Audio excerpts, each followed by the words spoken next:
This Talk of the Town is proudly brought to you by Coolabah Cabins, portable houses for living.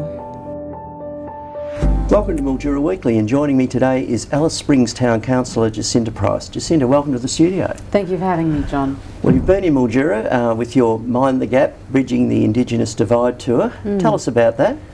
Well, Mildura has been my second stop along the way for the tour, and the whole idea behind doing this tour has been about being able to create understanding, which I think is really important in terms of trying to solve some of our difficult issues, and especially when I believe there are a vast amount of non-Indigenous Australians who really want to support in whatever way they can for Australia's most marginalised, for Indigenous people, and they sort of feel stifled in some ways to be able to assist and help and those sorts of things, and also, I highlight the issues around political correctness and ideology, and the way in which it hinders any sort of ways forward, and in the way that they deny truth and the inability to be able to speak openly and honestly about some of the issues that really, that are really quite critical that we need to address. So,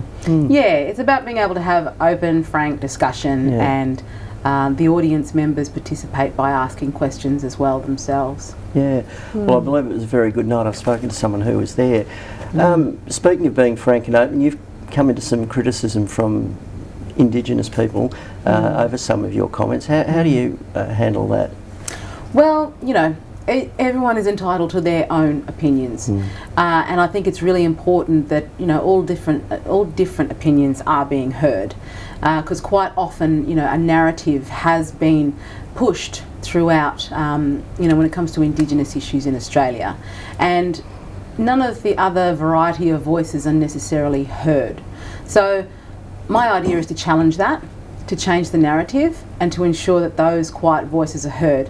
And if there are those, there are going to be dissenting voices no matter what your opinion is.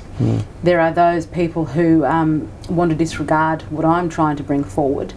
And a lot of that, I believe, comes from a place of, it comes from a dark place, for starters, because I talk about very serious issues to do with family violence and child sexual abuse and those sorts of things.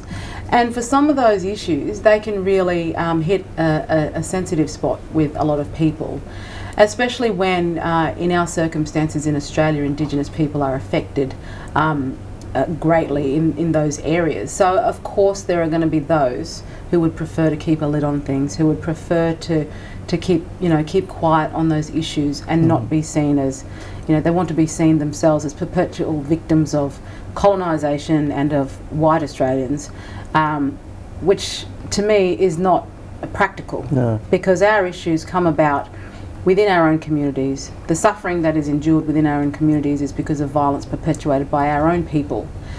And if we're going to solve those problems, we need to be really honest about them. So I expect there to be pushback, and some of that pushback, I look at it in such ways that, some of those people are the problem, and it highlights the problem for us and why we have to move forward, and not in an us and them capacity, but in a unified capacity to solve our problems.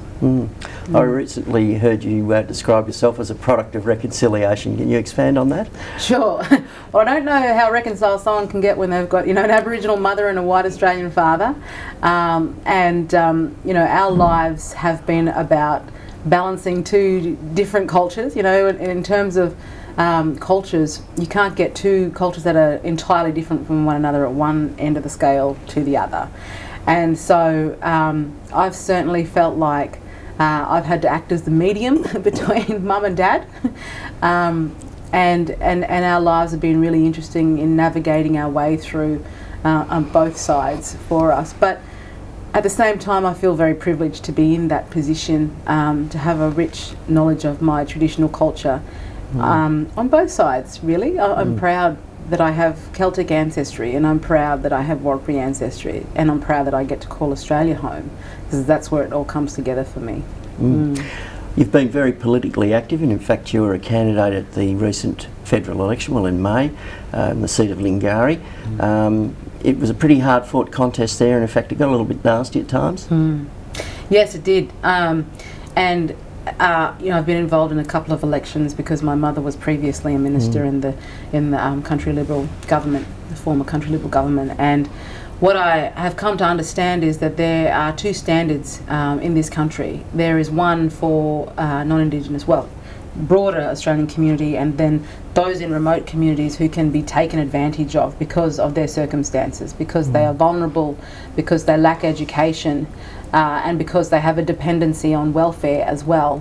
And much of that was certainly played out, has been played out during those elections. And when you have a result where, in my case, I had won the main centres and every polling booth apart from two in the main centres, to have that, and also the reaction around the country as well, voting in a Liberal government, and then to see that in some of the remote communities that that the incumbent won up to 95% of the vote, tells me that there's something terribly wrong going on, and tells me that I'm not going to let this rest. I'm here to fight for those who have been voiceless for a long time, and when people don't have the capacity to make informed decisions because they lack education, when they can be taken advantage of, then something needs to be done about that. And I was personally bullied. I've received death threats. My mother received death threats as well throughout that campaign. I was witness to some appalling conduct and really pushing the boundaries, where the Australian Electoral Commission need to do a lot more in terms of bringing up the level of standard for Indigenous people in remote communities to meet the same standard as those in wider communities, because some of the tactics would not have gotten away with that if it was in a city or a town or somewhere else in Australia. And just finally, the issue of Indigenous recognition in the Constitution, of course, is a topic at the moment. What is your view about the third chamber, if you like, or the advisory body that has been suggested? I think it's another attempt for those elite members of the Indigenous community to entrench themselves further in terms of their own positions of power. I don't see it as a voice for grassroots Indigenous people, especially as it's been demonstrated that people in remote Indigenous communities don't know what this voice is all about. They weren't consulted when it came to the Uluru Statement. The whole process of the Uluru Statement came about because of a select few Indigenous people in this country who would call themselves representatives for their people. They weren't elected by their people to be representatives. The process wasn't a democratic process. So the way in which that was brought about, a lot of money spent to create an A4 size sheet of paper with a warm and fuzzy statement that says nothing much at all about what we're going to do for ourselves. So I'm very wary of this idea of a constitutionally enshrined voice, because we've seen voices like this in the past, like ATSIC, which weren't constitutionally enshrined, and thank God they weren't. We've seen those voices that are supposed to have improved the lives of Indigenous people, and they haven't. They failed at that. We've seen levels of corruption throughout in communities and in organisations, and a lot of Aboriginal people I know are sick of it.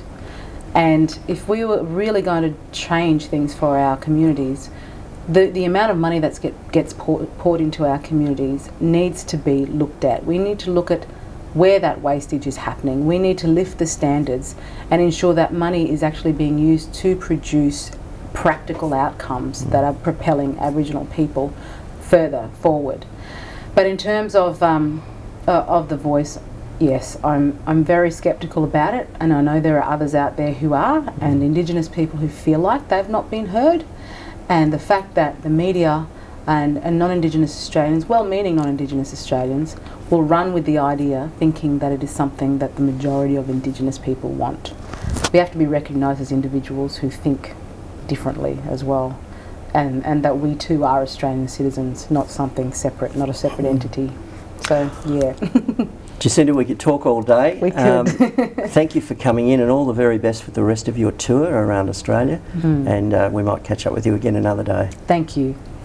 And be sure to get all of your news at milduraweekly.com.au. Live the dream and contact Coolabah Cabins today on 03 50 24 2885.